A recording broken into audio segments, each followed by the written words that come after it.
Hello, I'm Chris Fiorentino, President of Westchester University.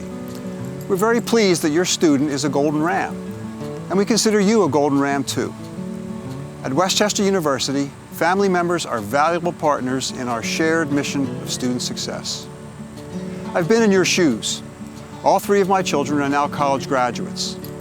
I remember how challenging it was for my wife Sue and me to navigate the transition when our kids went off to college. We wanted to continue to be supportive, but weren't always sure of the right way to do so. You might be having a tough time too, especially if this is your student's first year at WCU. I'm no expert, but I know someone who is. Meet Dr. Julie Perrone. And I would like to introduce this four-legged gentleman next to me. He's also on staff. This is Mr. Muddy Puddles, Mud for short. He's our embedded therapy dog. Mud and visiting therapy dogs are out and about on campus during the academic year. You know, students miss their pets back home, and Mud loves getting hugs. But while we have yet to hear about a pet calling or texting their student too much, we do know that that could be an issue for some moms and dads. So how often should a family member check in with their student? Daily, weekly, bi-weekly? Well, I think it's best to ask your student at the beginning of the academic year how often they would really like you to call. It may be quite a bit at first, but not so much later on. Speaking of which, when I was in the classroom, on occasion, a family member would contact me looking for information about a student's record. What about that?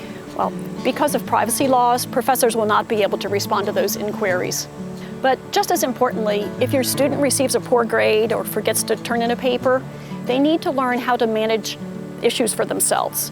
They will be developing skills that they're going to need on their first job, when they buy their first car, sign their first apartment lease, actually throughout their lives.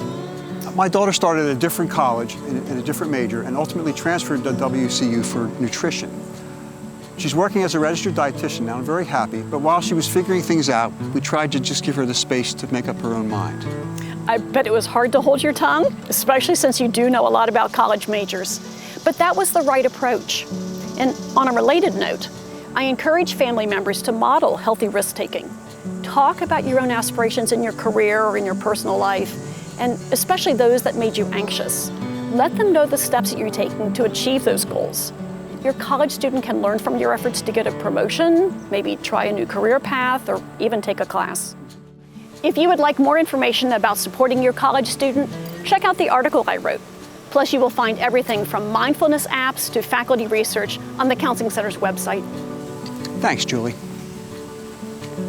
I encourage you to make use of the family resources offered by the Counseling Center and throughout the university.